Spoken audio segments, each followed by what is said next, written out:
Esta es la presentación que habíamos hablado, que íbamos a pasar al principio, y es la ratificación por medio del cardenal Ratzinger y que después pasa a ser su santidad Benedicto XVI, hablando de algo muy interesante. Cuando es cardenal Ratzinger en el año de 2001, él en una asamblea pronuncia esto y dice, bueno, es el día 30 de junio del 2001, el cardenal Ratzinger hablaba acerca de la nueva evangelización.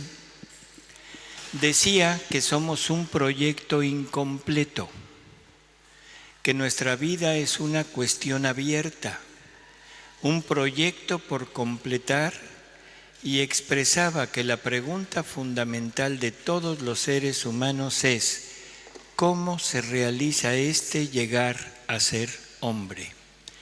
¿No les parece raro lo que está diciendo?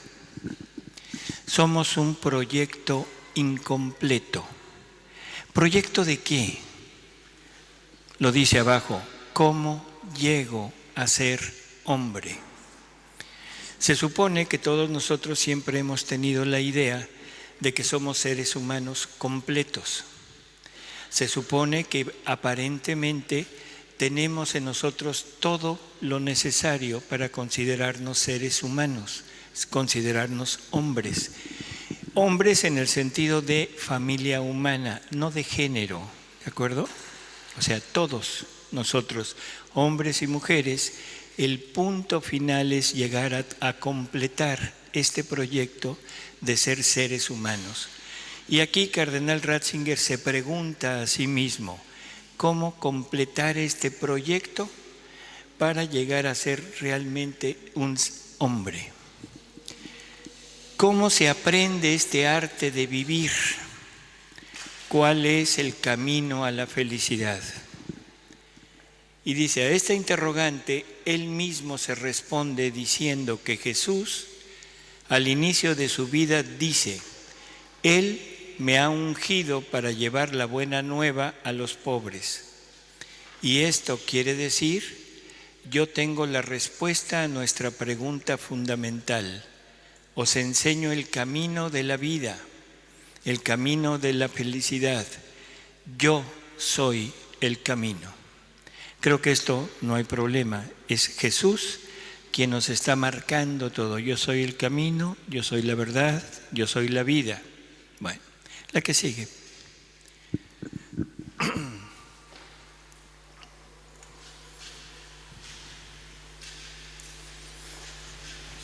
Es para darle sensación de misterio. La que sigue.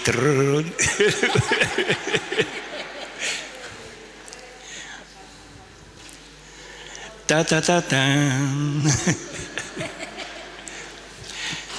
Esto nada más es para recordar, el día 19 de abril del 2005, el cardenal Ratzinger fue elegido como Papa, el número 265 de la Iglesia Católica. ¿Es la que sigue?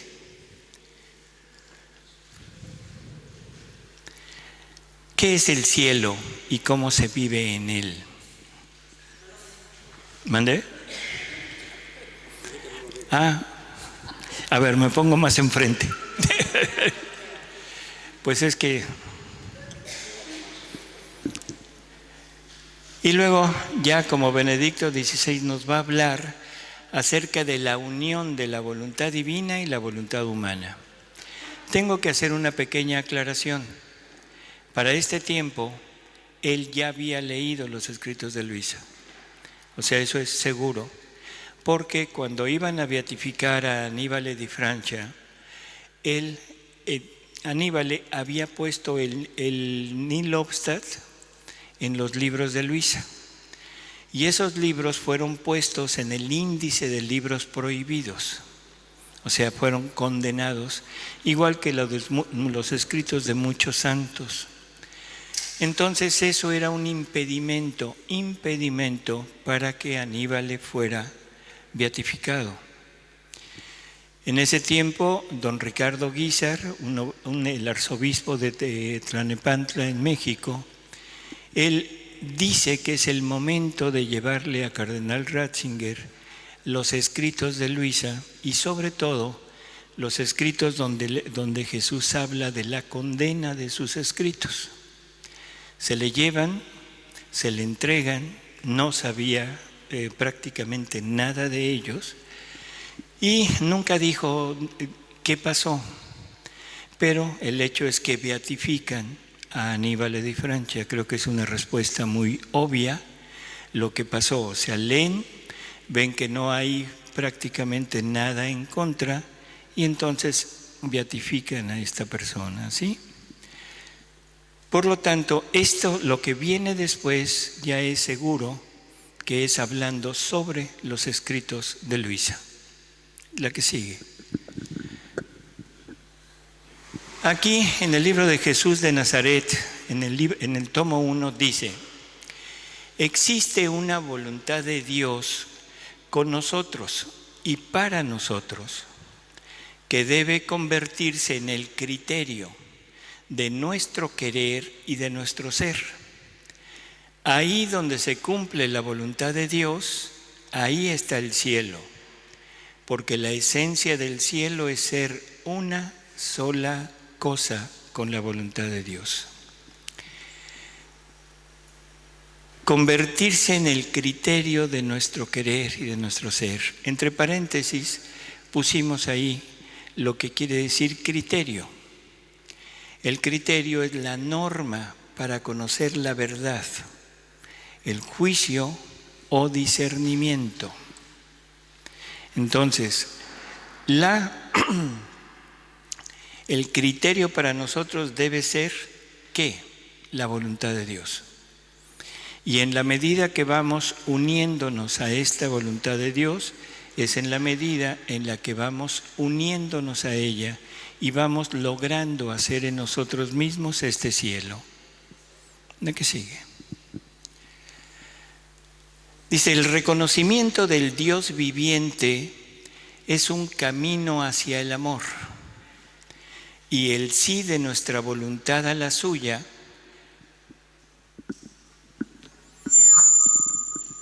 así ven mejor, ¿verdad? Dice, y el sí de nuestra voluntad a la suya une inteligencia, voluntad y sentimiento en el acto totalizador del amor. La historia de amor entre Dios y el hombre consiste precisamente en el hecho que esta comunión de voluntad crece en comunión de pensamientos y de sentimientos. En la medida que yo voy uniendo mi voluntad a la voluntad de Dios, yo empiezo a querer, a sentir, a desear lo mismo que Dios quiere. Empiezo a unir mi voluntad, pero no en un acto de obediencia, sino en un acto de fundirme con ella para tener los mismos sentimientos y las mismas intenciones que tiene Dios. Y dice, y así nuestro querer y la voluntad de Dios van coincidiendo cada vez más. La voluntad de Dios ya no es para mí una voluntad extraña, que los mandamientos me imponen desde fuera, sino que es mi misma voluntad. Ya no es una orden, ya no es un mandato, ya es lo que yo quiero. Jesús no tiene que aceptar el ser crucificado. Jesús quiere ser crucificado. Jesús no tiene que aceptar el ser flagelado. Él quiere ser flagelado. Creo que hay una diferencia enorme entre la aceptación, la resignación, a el querer ser. Y ese es el mejor ejemplo que podemos poner de esto. Nada más que aquí nos lo está poniendo para nosotros. O sea, en la misma medida que Jesús acepta, bueno, no acepta, se une, es la misma voluntad del Padre, es el camino que el hombre debe llevar para poder llegar a esa unión totalizadora de Dios con el hombre.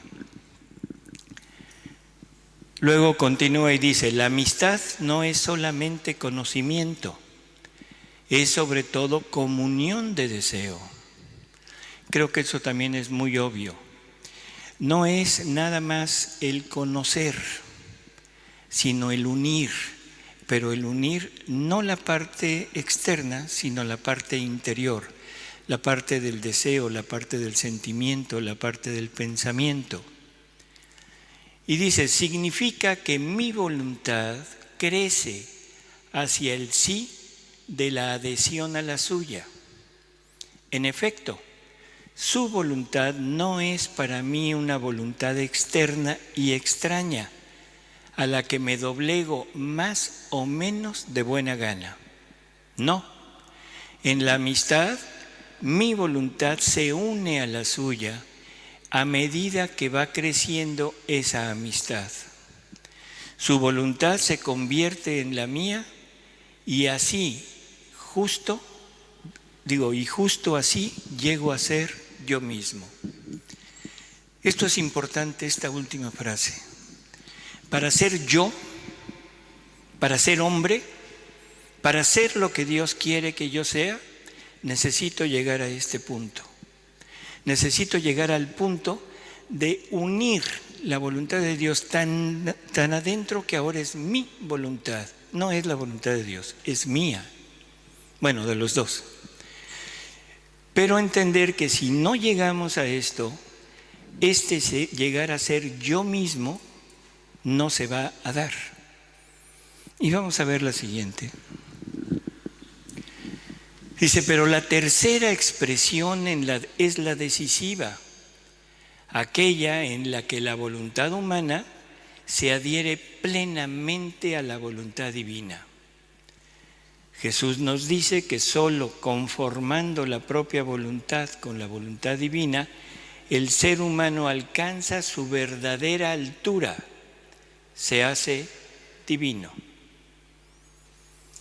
La verdadera altura, la verdadera naturaleza, la verdadera esencia del ser humano, de cada uno de nosotros, es cuando lleguemos a ser divinos. Y es esto lo que hace en Getsemaní, transfiriendo la voluntad humana en la voluntad divina, nace el verdadero hombre y somos redimidos. Estos ya son los artículos del catecismo que ya los leímos en la mañana, que realmente ya no tendría mucho sentido repetirlos, ¿no?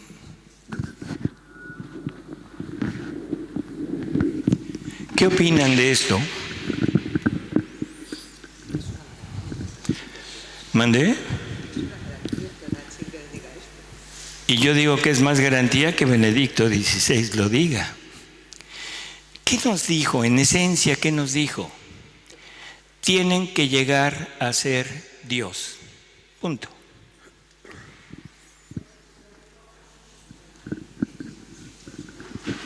No le escucho. ¿No es posible? Perdón, pero entonces se equivocó Cardenal Ratzinger, se equivocó Benedicto XVI, se equivocó Jesús. En la otra vida ya no tiene sentido.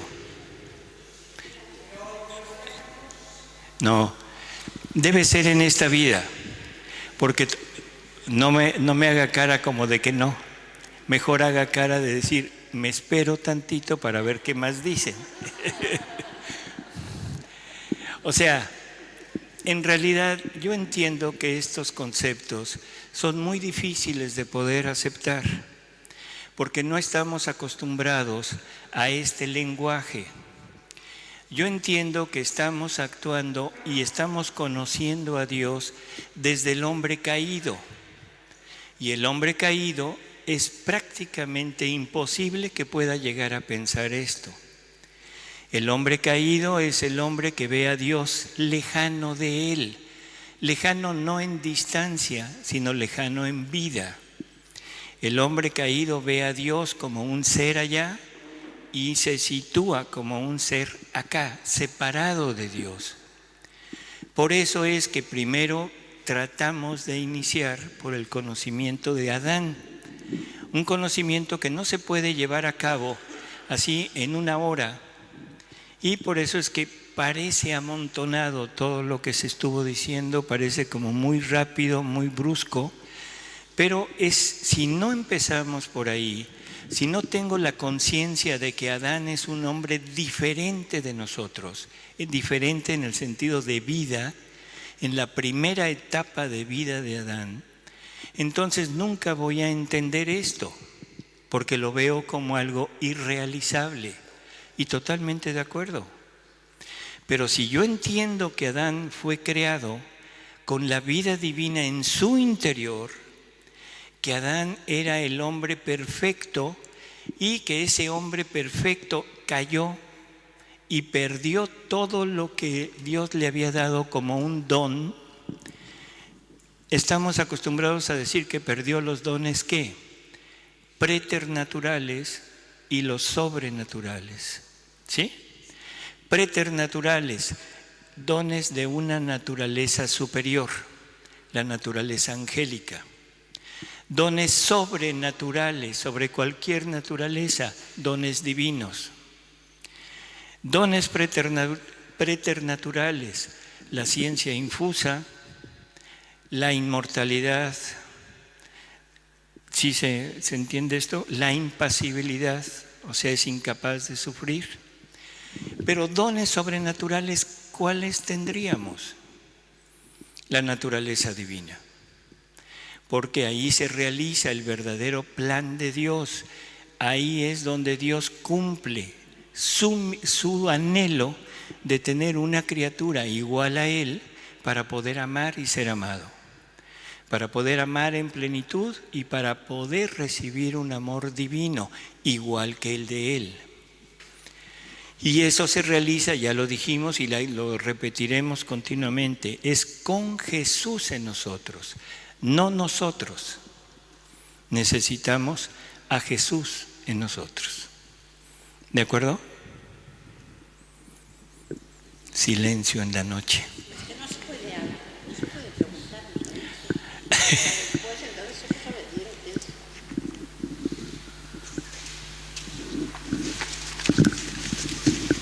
Voy a leer una lectura más de cómo fue creado el hombre. Dice, al crear al primer hombre, daba el principio a la creación del género humano. Y después de que formé el cuerpo, con mi aliento omnipotente le infundí el alma. Y con otro aliento mío, podría decir, me infundí a mí mismo en el fondo del hombre, para regirlo, dominarlo y custodiarlo. Así que aquel hombre formaba un reino para mí, en el cual yo como rey debía extender mis confines. Mi alegría fue a lo sumo al ver en este hombre la generación de tantos otros seres casi interminable, que me debía dotar de tantos otros reinos por cuantas criaturas debían salir a la luz, en los cuales yo debía reinar y ensanchar en ellos mis confines divinos. Y todo el bien de los otros reinos debía redundar a gloria y honor del primer reino, el cual debía ser la cabeza y como acto primero de la creación. Pero con sustraerse de mi querer, mi reino y el suyo terminó. Y no solo eso, sino que me pisoteó y en mi lugar se puso a sí mismo a reinar, idolatrándose y formando el reino de los vicios, de las miserias, de las desgracias. Mi alegría murió acabando de nacer y se cambió en dolor. Mira, todo el mal no fue otra cosa que sustraerse de mi voluntad. Pero nuestro amor no se detuvo, no quiso ser el Dios aislado, no. y por eso quise descender del cielo, tomando una humanidad en la cual encerré en ella toda la creación. Volví a unir la voluntad humana de esta humanidad a la voluntad divina, a fin de que esta voluntad humana, abrazando toda la creación y todos sus actos, en esta voluntad divina me los llevase a mi trono como triunfadora de todos los actos humanos, cambiados por ella en actos de voluntad divina. Con esto, la voluntad humana tomaba posesión de la voluntad divina y la divina de la humana. La una señoreaba sobre la otra, porque cuando un ser forma una sola cosa con otro ser, si es dueño uno, connaturalmente se vuelve dueño el otro. Había sido esta la razón, la única razón por la cual había ordenado al hombre el abstenerse del fruto prohibido por mí. Quería un acto de sacrificio de su voluntad en la mía, a fin de que por este sacrificio, anudando nuevamente su voluntad en la mía, pudiese tomar posesión de mi voluntad y yo de la suya, y las dos reinar con la misma potencia, sabiduría y bondad. No lo quería de semejante en nada de mí. Era mi parto, era mi hijo.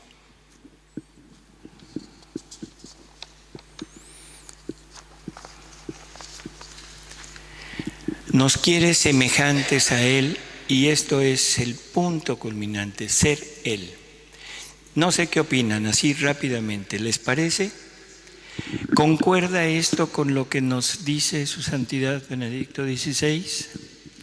¿No están de acuerdo? Habrá que le podemos mandar una carta a don Benedicto XVI diciéndole que no estamos de acuerdo. No, esto es increíble lo que nos están comunicando. Es volver a hacer, volver a nacer y volver a ser creados por Dios. Ya en este punto, ahora vamos a tratar de entender qué es lo que Dios quiere cuando nos habla de amor. Porque, ¿qué significa el amor para nosotros? Simplemente un sentimiento, un deseo de entrega, un deseo de estar con alguien, un deseo de compartir con alguien nuestra vida, pero que no podemos realizar en totalidad. ¿Por qué? Porque no nos podemos dar. Podemos dar, pero no nos podemos dar. No sé si se entiende. Yo doy cosas, doy objetos, doy muestras de mi amor, pero no me doy yo. El ejemplo clásico es con los hijos. Aquí yo creo que casi todos han tenido hijos. ¿Qué queremos para el hijo? ¿Lo mejor? Siempre queremos lo mejor. ¿Y qué es lo mejor? Lo que yo considero que es lo mejor. No es lo mejor, es lo que yo considero que es lo mejor, es diferente. Yo considero que mi hijo debe ser educado en tal institución. Yo considero que mi hijo debe tener determinado tipo de vivienda. Yo considero que mi hijo debe tener determinado tipo de vestimenta. Yo considero que mi hijo, y así por el estilo. ¿Qué estoy queriendo hacer? ¿Una repetición de mí? Al final de cuentas, lo que estoy queriendo es que piense como pienso yo. Yo no quisiera que mi hijo se casara con esta persona. Yo no considero que sea adecuado que mi hija ande con esta otra persona. ¿Por qué? Porque desde mi punto de vista no es conveniente, pero eso es desde mi punto de vista. Yo quisiera que mi hijo estudiara lo mismo que yo estudié o lo que yo considero que es lo mejor. Siempre estamos en ese punto queriéndole dar al hijo lo que yo quiero dar, Lo que estoy tratando es de darme yo, pero como no puedo, me llevo un frentazo porque el hijo decide por sí mismo y el hijo hace lo que quiere. Creo que esto lo hemos visto, lo hemos experimentado o lo hemos sufrido. ¿Sí? Dios sí puede. Dios sí puede darse. Y Dios me dice, quiero darme todo yo a ti. Quiero que vivas lo mejor y lo mejor soy yo. Y creo que eso no hay duda. Todos aquí, cuando menos creo, estamos intentando salvarnos, ¿verdad? ¿O hay alguien que no quiera salvarse? Que levante la mano para que lo saquen de aquí, perdón. Todos estamos queriendo salvarnos. ¿Y qué es la salvación? Vivir eternamente de Dios y con Dios. Entonces, si eso es lo que anhelamos, ¿por qué no queremos vivir esa vida de cielo desde aquí? ¿Por qué me aferro a vivir una vida separado de Dios aquí? ¿No les parece incongruente? ¿Verdad que sí? ¿Cuál es el motivo? La serpiente enredada en el árbol. La serpiente enredada ¿dónde? En mi voluntad. La serpiente susurrándome al oído. Tú tienes tu vida. Tú tienes tu vida. Haz tu vida. Sigue lo que tú quieras. Tú no tienes que obedecer a aquel. ¿Sí? Eso es lo que hemos hecho siempre.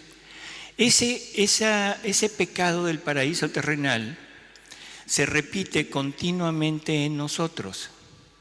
Y todos los días lo estamos haciendo. Todos los días estamos decidiendo sí o no. Sí o no. ¿Sigo a Dios o no sigo a Dios? Y somos tan, ¿cómo diríamos? Inteligentes, para que no haya sensibilidades heridas. Somos tan inteligentes que pensamos que podemos hacer actos nuestros. Perdón, pero la voluntad humana no fue creada para hacer actos de ella.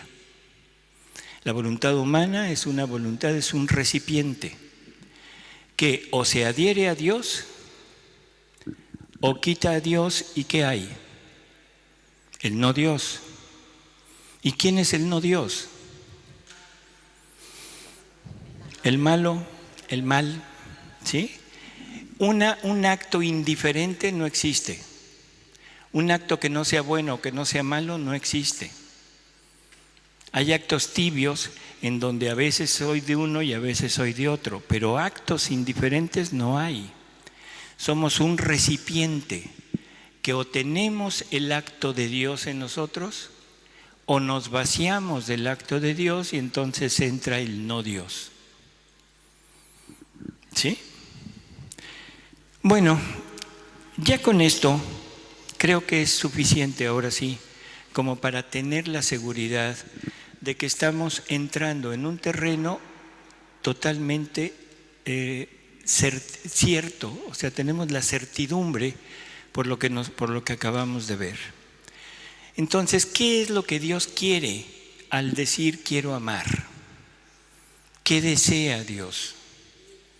Desea manifestarse, desea sacar todo lo suyo y ponerlo en la diestra de Dios. Sí han oído esas palabras, ¿verdad? Adintra y adextra. Entonces lo quiere poner en el adextra de Él para manifestarse. Vamos a leer un poco sobre esta manifestación de Dios y qué es, cómo lo va logrando, cómo lo va haciendo.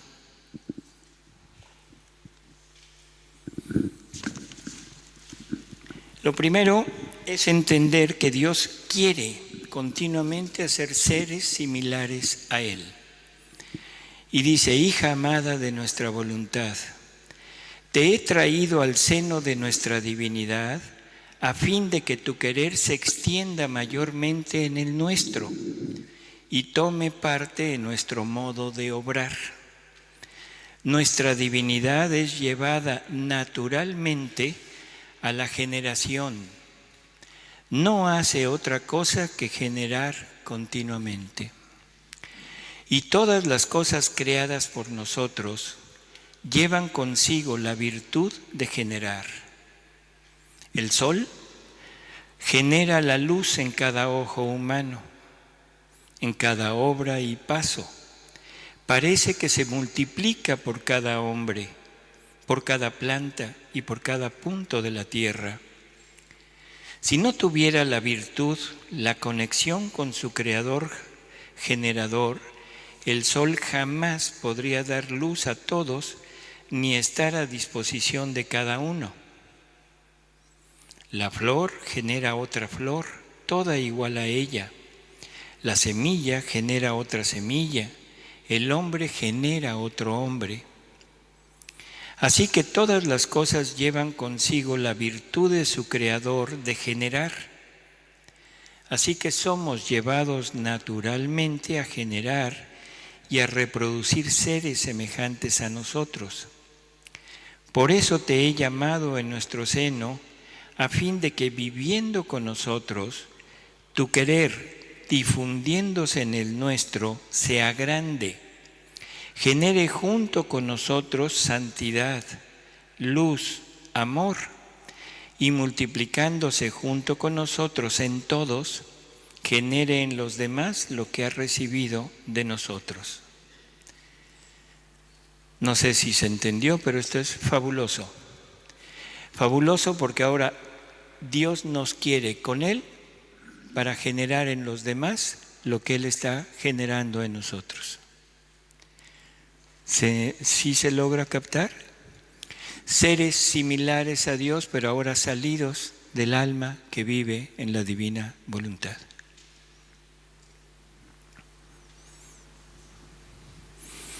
¿Estamos nadando?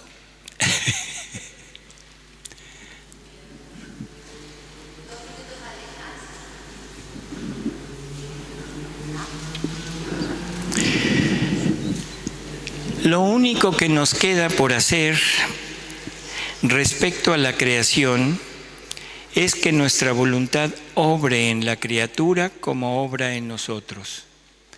Nuestro amor quiere hacer salir de nuestro seno a nuestra voluntad para ponerla en la criatura, pero va buscando a quien esté dispuesta, quien la conozca y la aprecie, y genera en ella lo que genera en nosotros. Descanso.